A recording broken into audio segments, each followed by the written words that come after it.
Welcome, everyone, to our post-episode discussion about all things John Brown, Harpers Ferry, the John Brown's Raid, and radical abolitionism in the lead up to the Civil War. Appropriately enough, I found this bottle of wine at Costco featuring the face of the tyrant Lincoln. At Costco, somehow very appropriate. I don't know why. Yeah, so here you go, Karl.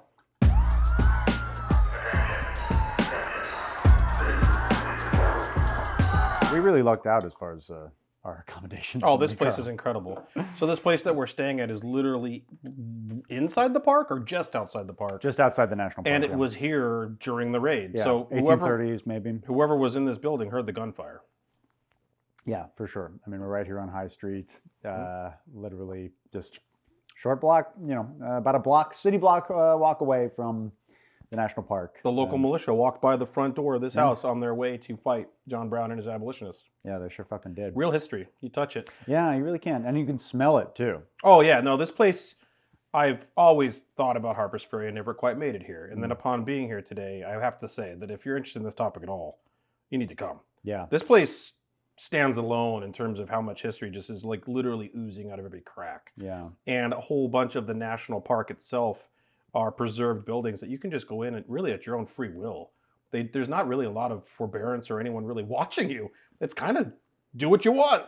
And you get to sit there and see the place and go into the place where John Brown was actually running his raid. Yeah, absolutely. And as I was saying, as we were just sort of hanging out shortly before sunset in the engine house in John Brown's fort, the National Park Service, to their credit, they've done an amazing job of preservation and interpretation. This place it stands alone as one of the best I've ever been to. Yeah, without a doubt. So let's kind of get into the protein of this topic, which is abolitionism. So as I said at the end of the main video, I kind of want to address two questions. Was John Brown right? And was he effective? So as far as whether John Brown was right, I think kind of the operative question here is violence a viable strategy for political activism? There's something to be said about this particular situation in terms of anti-slavery and abolitionist activism in 19th century America, where the violence had already been going on since 1619. There was already violence happening. This slavery is an inherently violent institution, so resorting to force of arms in order to end that institution seems appropriate. Well, like you frequently will see people refer to John Brown as starting the violence, but he was not. He was responding to violence that already existed for hundreds of years. In fact, his quote, slavery is war, or slavery is the existence of warfare. It's a state of war. It's a state of war. Like Excuse me. Slavery is the state of war, and he's not wrong. The people that were enslaved, they were victims of war. They were the casualties of a war that they never even wanted to be engaged in. So he's not wrong. The war was already here. Yeah. And in fact, when it comes to bleeding Kansas and the reality of that, in which Kansas became the battleground for whether it was going to flip to free state or slave state, and then therefore change the balance of 11 states that were free and 11 states that were not. Open warfare was the thing. John Brown was there, and he had been an effective guerrilla fighter. The Jayhawkers against the Bushwhackers was a real thing. Yeah. And so this was not new to him. This wasn't suddenly, I'm going to enact or engage in violence. He'd already been deeply bathed in violence for a while. Though not his whole life, right? He spent most of his life as a staunchly nonviolent anti-slavery activist, and in fact, there was a lot of Quakers in the abolitionist movement who were very much against what John Brown did in sort of the last decade or so of his life.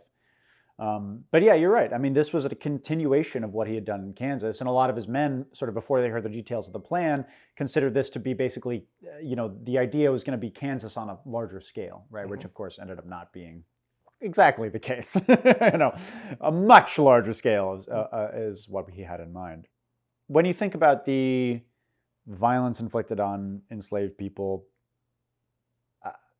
it's kind of hard to comprehend, right? It's generational, it's physical, sexual,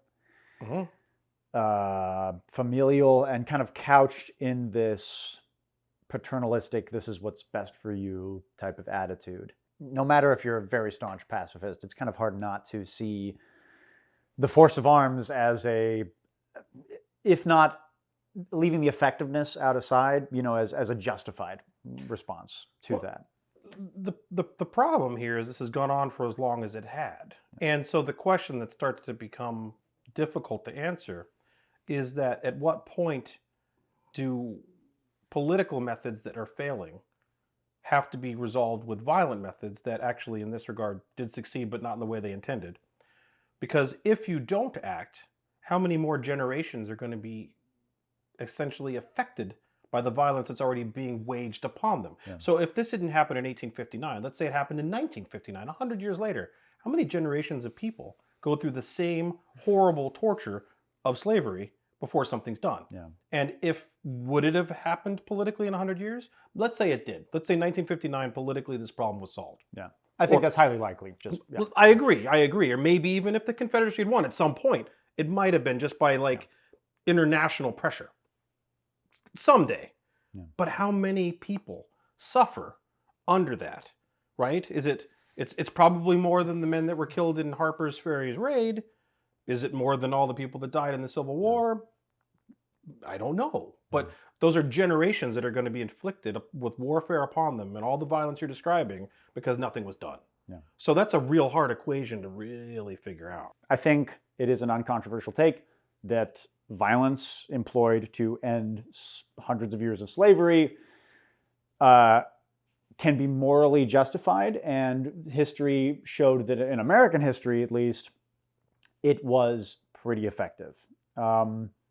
However, I would argue this is part of why John Brown's raid failed, was because they took this unapologetic, forceful, violent approach that opened Pandora's box, opened this can of worms that just led to this wholesale, bloody, truly chaotic state of affairs of like all gunfights, vicious, brutal, random, and it's always the innocents that seem to take the brunt. Well, in all war, right, the people that truly pay the price are almost always the poor and unprivileged. Yeah, it was Osborne Anderson in his account who said that the people who he was actually exchanging bullets with among the militia and the townspeople here in Harpers Ferry were probably not slave owners, right? Mm-hmm. That they were just the people doing slave owners' bidding. This is the thing that I think is something that I've seen so much in doing work with In Range and doing coverage of like Old West and guns and warfare in that regard.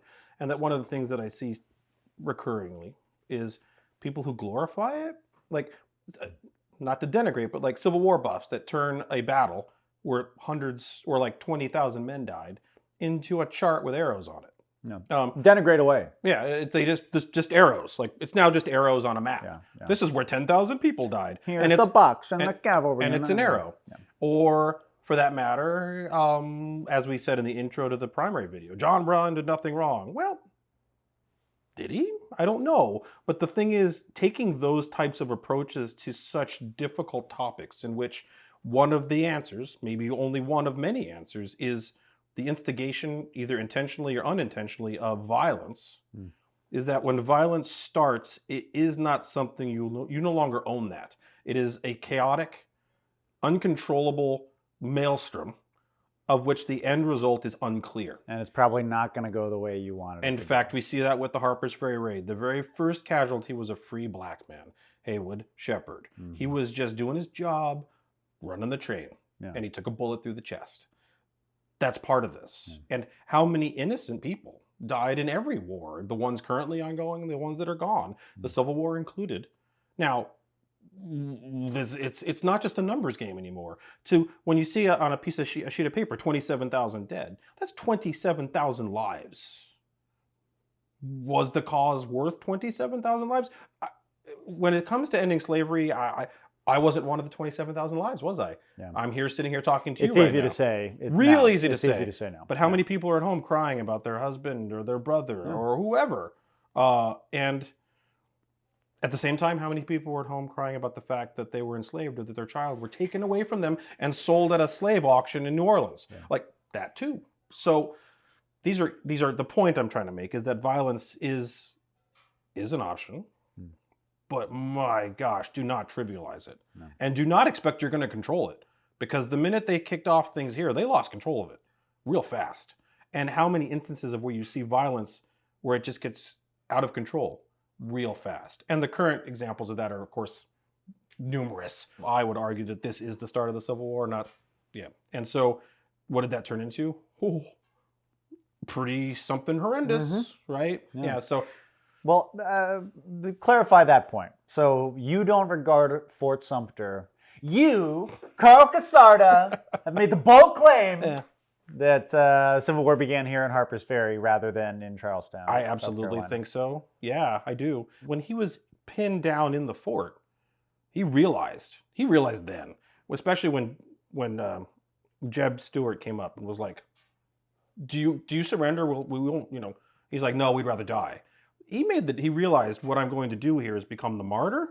And in becoming the martyr, by the way, that wasn't just, he made that decision for everybody. He didn't make that, everybody in there went with him on that. Now, maybe a lot of them were aligned, I don't know. But he made a decision for more than just him, that there's going to be martyrs tonight, right? Mm-hmm. But he realized that tactically he changed course.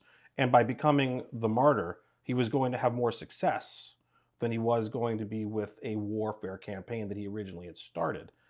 And the fact that this action happened here and his words resonated, which, by the way, are powerful words, that was what ultimately caused the fractionalization. Because the South at that point was like, this is real. These people are coming. They're all coming. This is going to happen again. There's going to be 100,000 John Browns or whatever. Well, they were totally wrong. Yeah. And in doing so, that's when they're like, let's start pulling in, arming up. Do we secede? What do we do? Like it was the actions here that caused them to do that, in my opinion, which is then why Fort Sumter happened, which is then boom, Civil War. And it wasn't long after. Now, let me play devil's advocate for a second, because I think that viewing John Brown's raid as an instance of direct action, in direct action, a high priority, if not the top priority, of an activist, especially sort of somebody in a leadership position, should be the safety of the people involved, of the people under them, of other activists who are doing this with them. Unless, of course, the idea is to be arrested or whatever, right? If it's a Homer Plessy type of situation, or, straight civil disobedience. Yes, civil disobedience, precisely. In that sense, did John Brown fail? Was he a bad leader in that sense? Because you take a group like the Animal Liberation Front, which has been active for almost 50 years, and there's been enormous property damage and economic sabotage, up the wazoo, an enormous amount of chaos, some very illegal activity, not a single recorded injury or death. So was it just a different world in your opinion? Was this a failure of John Brown, or was it just kind of the times, I suppose? I think the difference here for me, in the way I hear that, is that I don't see the Harpers Ferry raid as a direct action as we think of it in the modern parlance. I think of the Harpers Ferry raid as an extension of already existing warfare. And so if you're John Brown as a guerrilla leader of a army that's armed with lethal weapons, Sharps carbines, even if your instructions to them is, please don't use these unless you absolutely have to. Which were the explicit instructions. Yeah, absolutely. Of John Brown. Yeah. But they didn't bring them because they thought they didn't bring them with, they were under the understanding they might need those. And I've been using them in Kansas for a while. And in that regard, warfare does contain the reality of losses. But I'm thinking as a guerrilla leader, he was accepting that possible reality that there's losses, including his own sons. And so I think that's the difference to me when I hear that. Yeah. Yeah. No, I definitely hear that. I think that's a great point. So let's move on to kind of our second question. Was John Brown effective? I think I know what you're going to say, but what's your initial kind of answer to that question? Tactically, no. Politically, yes. Go on. Okay, so you want me to keep going? Yeah. So tactically, no. I mean, actually, before this, if you look at his actions, he had a number of actions in Kansas that were effective. He was very effective on the Underground Railroad. He was in collaboration with Frederick Douglass in terms of negotiations. He was in collaboration with Harriet Tubman. He called her General Tubman, right? And she was a complete badass. In that regard, he was very effective. And some of the things that he stood up before this raid actually contributed to the raid. We talked about the writing of the Constitution up in Ottawa with people that were fugitive, now freed men that were part of, or perhaps freed because of the Underground Railroad, that he was a significant part thereof. So his actions in that regard were tactically sound and produced a result that ultimately culminated in what happened in 1859 here. I think tactically his raid on Harpers Ferry had possibility of success, but was a significant overreach and overzealous in its goals. Yeah, I kind of slightly disagree with that last point, which is part of the reason that I wanted to make this video, which is that I think historians have been a little harsh on John Brown as a strategist. I think that this strategy that he had, ambitious as it was, perhaps, and I think you could fairly say overly ambitious, was a viable route to economic sabotage, to siphon huge numbers of enslaved laborers away from the powers that be, from the enslavers. I think that economic sabotage as a tool for activism is a very dangerous weapon, and something that has been used to great effect. And oftentimes, when it is in a lot of movements, that's when you see like a really intense crackdown. That's something that oftentimes industries and governments are very, very afraid of, is targeted economic sabotage, pressure campaigns designed to force a government or a company to basically stop doing a particular thing. Again, you can say this was overly ambitious, that this was kind of pie in the sky sort of thinking, but I think that his essential plan to hit them in their wallets was a very sound one. Obviously, we have a huge amount of admiration for John Brown and people like him. But as I said in the video, as we had in our little opening skit, it's important not to fucking stroke the shaft of hero worship. I mean, really, ever. But even if we do have this personal admiration, that's something best kept to ourselves in the role of historical education, right? Because ultimately, it's important to acknowledge the flaws of these people that we admire from history who are ahead of their times. So let's talk about John Brown's flaws. I mean, highly eccentric doesn't even begin to describe it. I mean, my God, the man was a complete weirdo. And in particular, his religious beliefs. I think this is interesting on this, because when you look at the people that have legitimately and consistently over time changed history, not even John Brown, just pick any one of the examples, good or bad, they're almost always pretty weird and eccentric. I don't think normal people do stuff like this. They just don't. Like, normal people were worried about their farm. They were worried about, they might vote abolitionists. Maybe they'd even buy slave labor free cotton on a particular weekend because they can afford to. And that's like their contribution. That's not to denigrate that. That all adds up to something. Every penny in the jar matters. But they're not body and soul invested.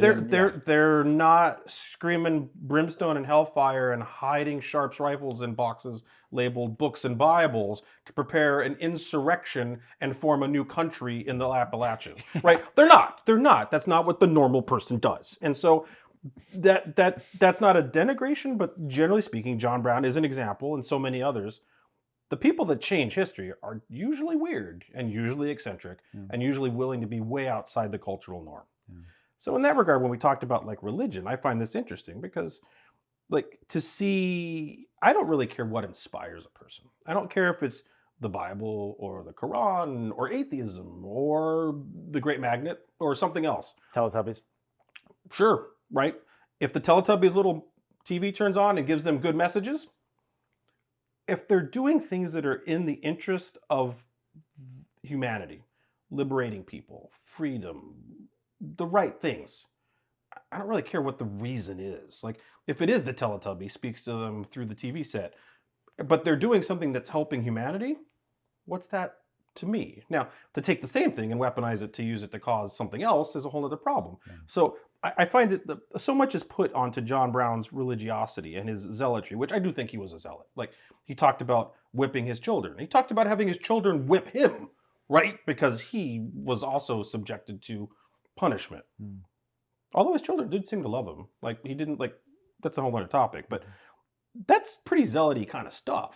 And so I don't know that I care if he's a zealot or not, as long as his intentions are positive ones. And we also saw him working with people that were not like him. John Cook was here to get his fuck on, right? Like, he's like, yeah, women, beer, drugs. If it was modern day, but like, he's getting knocking up the locals. There's an example of something we see so oftenly deficient in people wanting to do the good things and right things, even in the modern day activism, is that those differences will break them apart versus build them together. Instead of focusing on, we're here for the abolition of the enslaved people, they'll suddenly get more into an argument about whether or not you should have premarital sex. And then boom, their cause is broken and shattered like glass all over the ground. There is a lesson to be learned from John Brown and John Cook about working together for that cause of something better. John Brown was himself a proponent of racial equality, for which he was considered highly eccentric, even among abolitionists. The fact that he would just refer to people like by their own names and treat them like by humans Mr. and Mrs. was considered weird. Even by abolitionists. Yes. Like he was extreme in that regard, that he treated all of these people of color just exactly equally. Yeah. Even the abolitionists were like, that's a little weird. That guy's kind of odd. We both watched the show The Good Lord Bird ahead of this making of this episode, just to kind of get ourselves in the mood, which I thought was awesome. Pretty good. I'm going to give it a 9 out of 10. There's like maybe a couple of deficiencies here and there, a couple changes, but overall, I really appreciated it. I really, really loved it. But it's a wonderful portrayal of the Potawatomi massacre, John Brown's most egregious act, the most questionable thing that we know that he did. Sure. I mean, ordered the death of 5 innocent men. They were not slave owners. They were just politically, vaguely, intellectually, that was their political belief. They were pro-slavery. At some point, the guy he's about to kill, the screenwriters had him say the N-word, and John Brown says, I don't like it when you use that word. Don't use that word. And the guy says, what word? Because this is so outside of his frame of understanding. He's such a man of his time. What do you mean? Like, did I do something wrong? He just doesn't understand that he even did something wrong by using that slur. And in that sense, that's kind of what my series, The Abolitionists, is all about, is these people who were ahead of their times, and how weird that is. The cultural how rift. Eccentric that is. So I guess this is a long way of going about, like when someone says John Brown did nothing wrong. Actually, John Brown did quite a few things wrong. He did a lot wrong. Did a lot. There was a massacre there. That's pretty wrong. Yeah. The tactics on Harpers Ferry were, at least in terms of his delay and his decisions when the battle had started, were definitely wrong. Yeah. At least for his initial goals. Yeah. However, and this is where things are so challenging, because I don't want to sit here and condone that kind of horrific violence. We just said you can't control it. But without the horrific violence, he wouldn't have been listened to. Not the way he was. And I hate this reality. I wish it wasn't this reality. But when we look at history, whether it's American history or otherwise, very rare are the instances in which anything other than very massive civil disobedience actually changes things. Voting, it's a right we should all have, but really, it's the civil disobedience that does it. Show me examples of like massive changes where that's not the case. It's very rare, but it doesn't always have to be violence, though. I'm glad you brought this up. So, so I think that it's interesting that we say that, and I agree that without this direct action by John Brown, without this violent direct action, specifically armed direct action. At that time, insurrection. Insurrection. I think that without John Brown, we would not have as speedy an end to slavery in this country as we did. And I think we agree on that. Yes. However, did John Brown end slavery through revolution? No. Slavery was ended through an amendment to the Constitution. Slavery was ended through the institutions of the Republic. But the Republic only existed because of these actions. So that's a catch-22, isn't it? It is, yeah. But that bears thinking about, right? And speaking of the TV show, The Good Lord Bird, it's an interesting kind of contrast with the Steven Spielberg movie Lincoln, right? Which is like basically all about the passing of the 13th Amendment and all the sort of political skullduggery and the... I'll even throw there corruption. Like, I'm sure. I mean, it was like whatever it takes to make the political wheels work the way we want them to. Yeah. Not necessarily the way they're supposed to work. Yeah. Right? But so that film is a story about, about how through political, democratic, not peaceful, because there was a civil war happening at the time, but it's also largely set after the Civil War, right? When we're sort of... the Lincoln administration was deciding do we go forward with slavery or without it, So we see here a story about going through the system, using the institutions of the Republic to end slavery. In The Good Lord Bird, We have this, like, I would argue, a sort of 21st century sort of myth making. Not all myth making is bad. 21st century myth about how radical direct action helped end slavery, right? And we have that lovely scene in The Engine House where we've got that voiceover from Onion, and he says, like, I knew at that moment that this shit was gonna work. You know what I mean? And it's like, and sort of very much portrays John Brown's raid as being kind of the moment that slavery was doomed, you know? So it's sort of interesting, right? How we have these kind of two definitive kind of 21st century stories that American stories that we as a culture have sort of, you know, all agreed are like pretty good about how we overcame one of our greatest sort of atrocities in our history. And they take a very different perspective. And I think you could make a pretty good argument that both the radical, violent approach and the slow, steady institutional approach did the job, right? Like, I think it's, honestly, I think it's a matter of interpretation. I have my bias, which is, you know, down about 100 yards that way, but I don't know. I don't know, Karl. What if I can't answer that question. What if it takes both? That's the thing, is what if one doesn't work without the other? Yeah. And when I say civil disobedience, I don't think that it necessarily, when I say massive civil disobedience, it doesn't have to include violence. There are other forms, and we've seen other massive civil disobedience that did not require that, or at least was not violent like this. The suffragettes are an example of that. They were violent. They were very They radical. were violent in ways that we don't hear about. Yeah. But they weren't doing this, okay? That's an interesting thing. People don't realize how violent some of the suffragette movement was. But it was, I'm going to go ahead on the balance of scales. It was a massive form of civil disobedience that was mostly not violent. How's that? Is that fair? I mean, John Brown was civil disobedience that was not mostly, was violent. I think it can be without violence, or with at least hopefully the most minimal amount. But the massive amounts of people, which is what John Brown kicked off, or other forms of massive amounts of people saying no more, is what ultimately forces the hand of the political end to do the right thing. This is a comment that came up on In Range years ago, and I love it. America will do the right thing after exhausting all the other options. I feel like without something that causes the spark, you don't get the institution to do the right thing. Yeah. I just don't. And I hate this because voting doesn't seem to do it. Not often. Very rare. Voting turns the rudder. It tips the rudder. It kind of like makes the ship go a little bit like this. Yeah. But it doesn't change the course. No, it doesn't change the course. I think what voting does is it is a very powerful short-term tool. I think it's important in terms of the effectiveness of voting to kind of realize how preoccupied powerful people are with voting, which I think should indicate how important it is to the American democratic process. I think oftentimes in progressive circles, voting is minimized unduly, right? Gerrymandering would not exist if voting were just, if it was worthless, they would. If it was worthless, they wouldn't corrupt the system to bend it to their will. Yeah, is your good point. Gerrymandering is an example of voting having power. Yeah. But then gerrymandering is an example of where voting doesn't have power either. Because if they can manipulate the system to where the vote is no longer relevant, now we're back to, is it the change that we want it to be? It's like the Ursula Le Guin quote, right? If voting changed anything, it wouldn't be legal. I don't fully agree with that. That's not where I'm at. There's a there.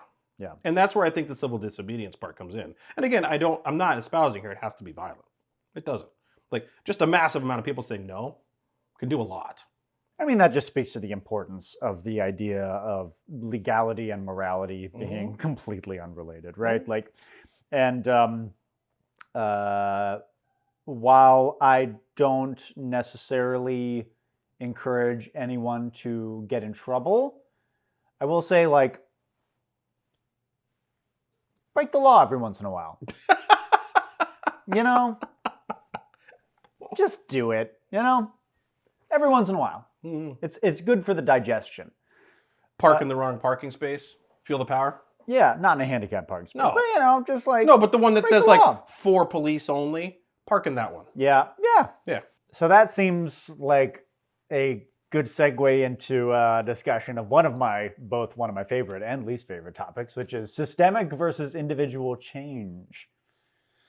So that kind of, speaks to what we're talking about with John Brown as well.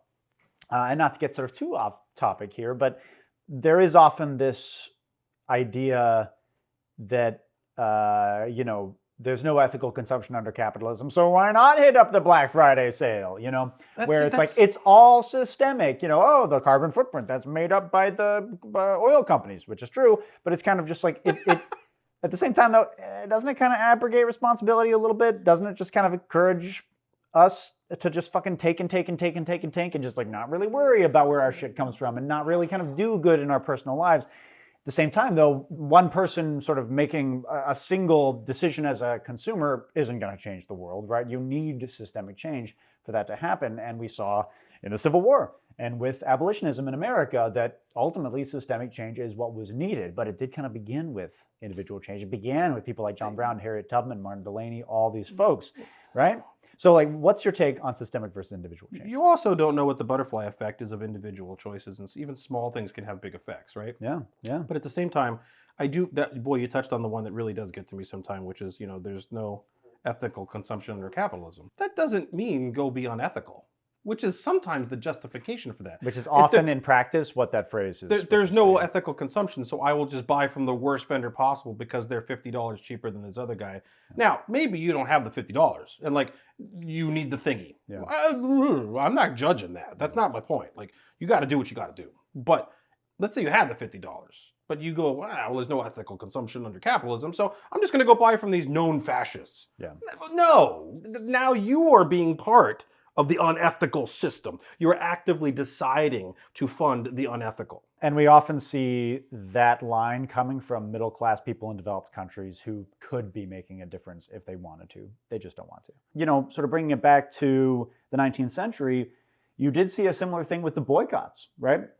Of sugar, of slave-cultivated sugar. You saw that there were abolitionist boycotts of slave-grown products. Benjamin Lay, who hopefully we'll get to talk about on the Abolitionists, was so against buying any slave manufactured products that he lived in a fucking cave in the woods. See, that starts to be interesting too, because now is he diminishing his ability to make change in society? I would argue, yes. Yes. An individual, frankly, most of the time, is not going to be able to change anything by themselves. If you change systems, however, without changing individuals, then you get prohibition, which is a deeply unpopular law or sort of a prescriptive from on high type of edict, right? And obviously that's just going to fail miserably because like everyone's just going to be like, nah, I'm not going to do that, right? And in a lot of instances, rightfully so, right? So you require, in my opinion, both working in tandem. But that kind of fucking goes to the thing that keeps me up at night, Karl, which is that there's no silver bullet for this stuff. Sal agrees. Sal agrees.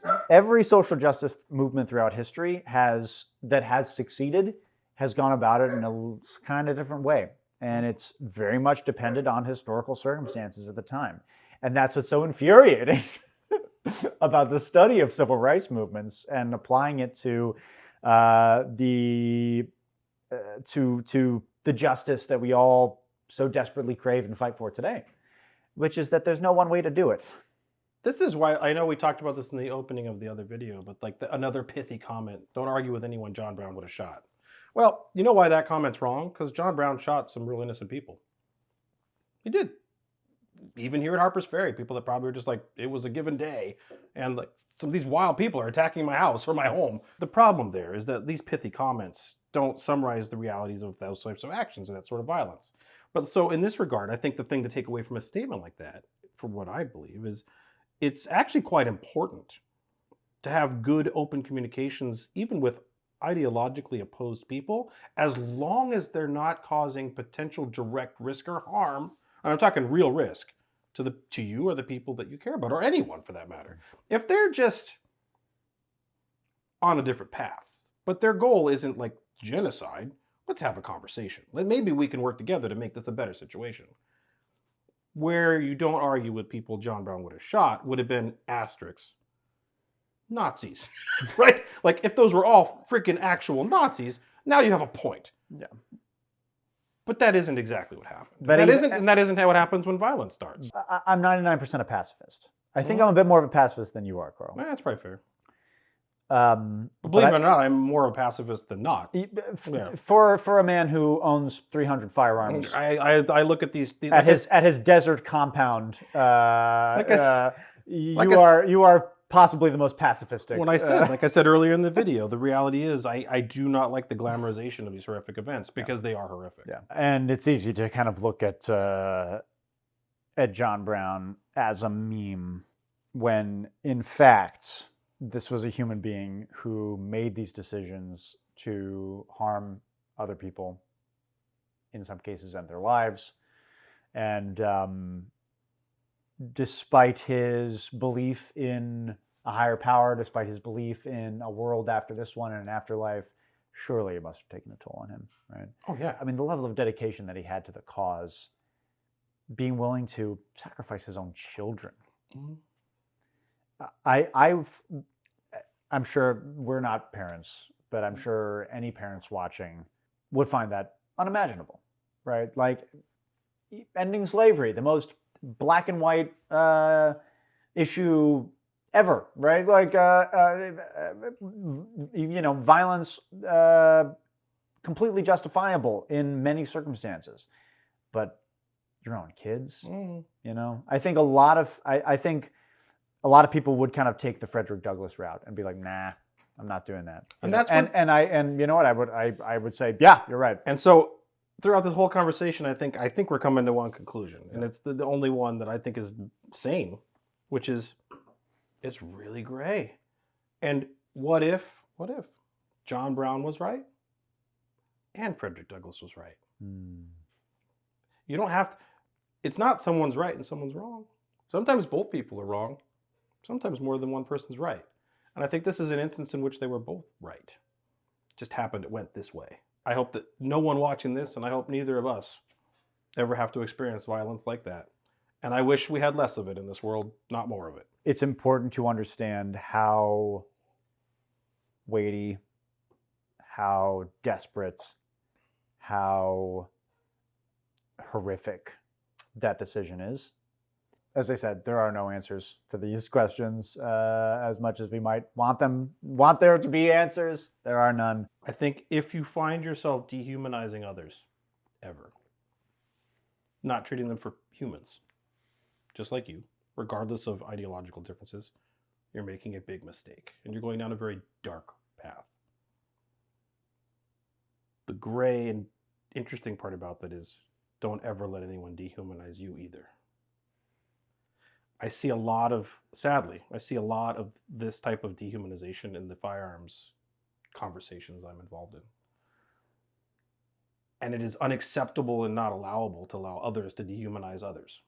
And that's what John Brown would have said. They were dehumanizing the enslaved people. But at the same time, if you dehumanize others, you're going down the same path. And that's a bad place. So if you can retain your humanity and try to see others as people too, there's a much better chance to resolve these things in a better way than with a Sharps carbine. That's my take.